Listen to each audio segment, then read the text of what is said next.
Brain हमारे पूरे body को कंट्रोल करता है। क्या आपको पता है कि जब आप खाना खाते हैं, जब आप भोजन को मुंह में ठूसते हैं और ठूसने के बाद आपका भोजन की पूरी पाचन की प्रक्रिया कैसे होती है? पूरा का पूरा जो पाचन की प्रक्रिया का जो कंट्रोल है वो ब्रेन करता है।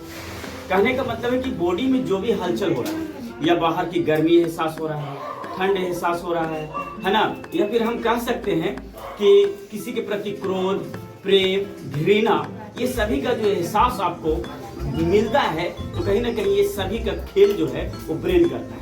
देखिए, आप देख लीजिए कि अभी बाहर में लड़ाई हो जाए और दौड़, और जैसे ही बाहर में लड़ाई होगा तो आप ऑटोमेटिक आपकी पैर बिना कहे आपको क्या होगा, वो आगे की ओर बढ़ने लगेगा। तो ये पैर ऑटोमेटिक आगे कैसे बढ़ा? कहीं ना कहीं वो आपका क्या है, वो जो है वो ब्रेन एक्टिव करता है हमारे पैरों को और हम आगे बढ़ने लगते हैं। उसी तरह से अगर आप रात में सोए हुए हैं और सोए हुए हैं, मच्छर भिन भिन भिन भिन कर रहा है, आपका हाथ कैसे पता चल जाता है अंधेरा में और उसको मच्छर को मार देते हैं? तो कहीं ना कहीं तंत्रिकाएं जो होती है वो तंत्रिकाएं ब्रेन को सूचना देता है और ब्रेन एक्टिव होता है और ब्रेन जो है वो हाथ को क्या करता है, एक्टिव होने के लिए सूचना देता है। वो हाथ जो होता है वो क्या होता है, मच्छर पे चलती है और मच्छर क्या हो जाता है, मर जाता है। तो कहने का मतलब हम कह सकते हैं कि ब्रेन की जो पूरा का पूरा जो हमारी बॉडी की जो एक्टिविटी है वो पूरा का पूरा कंट्रोल करता है। कह सकते हैं कि ब्रेन जो है दुख, सुख, घृणा और प्रेम, बाहरी टेम्परेचर जैसे गर्मी, ठंडा, ये सारी चीजों का जो आभास होता है वो ब्रेन की वजह से ही होता है। जैसे कि आप ये देख सकते हैं कि ब्रेन को 3 भागों में बांटा गया है। कितने भागों में?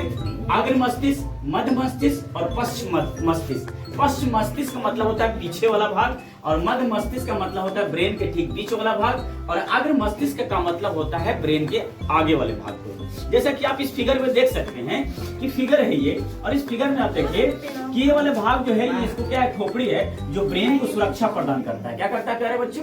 ब्रेन को सुरक्षा प्रदान करता है।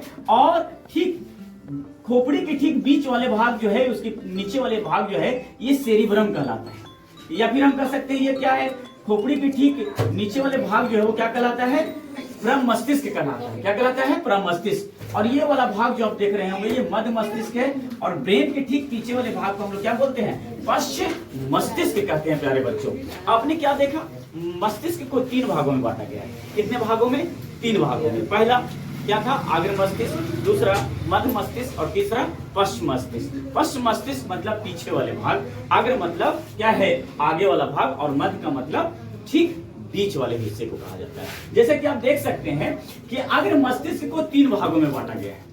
अग्र मस्तिष्क को कितने भागों में बांटा गया है? 3 भागों को। पहले सेरिब्रम, दूसरा हाइपोथैलेमस और तीसरा थैलेमस।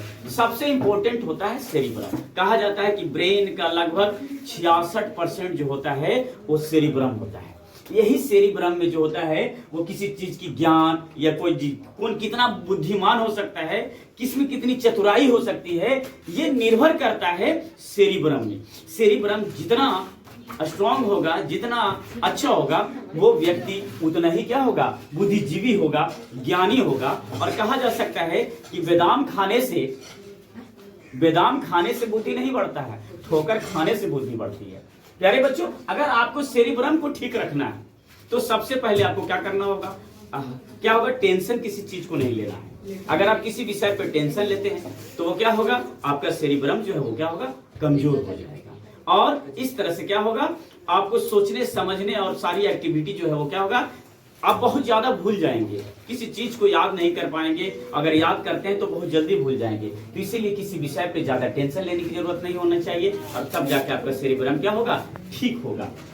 जैसे देखिए हाइपोथैलेमस जो होता है, सेरिब्रम का क्या भाग है, ये लगभग क्या है, मस्तिष्क का 66% है। ज्ञान, बुद्धि, चतुराई, है ना, इन सारी चीजों का क्या होता है, ये बोध करवाता है। जिसका सेरिब्रम सही होता है वो क्या होता है, चतुर होता है वो व्यक्ति, बुद्धिमान होता है वो व्यक्ति।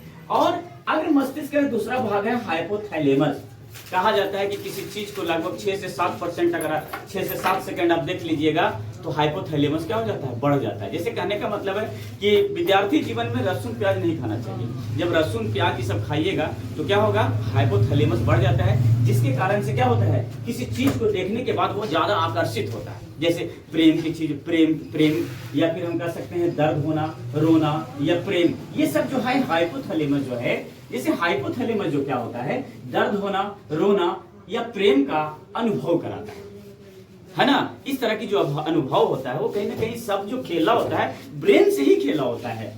थैलेमस, थैलेमस क्या होता है? थैलेमस जो होता है, जैसे कि अभी आप देख रहे हैं वो गर्मी पड़ रही है तो गर्मी का जो आभास हमारे बॉडी को हो रही है, फिर ठंडा पड़ती है तो ठंडा का आभास जो हमारे बॉडी को होती है, ये कैसे होता है? तो ब्रेन के अंदर जो थैलेमस होता है इससे हमें क्या होती है, बाहरी भाग और क्या है, ताप, ठंडे, गर्मी का क्या होता है, ये एहसास दिलाता है और अनुभव होता है।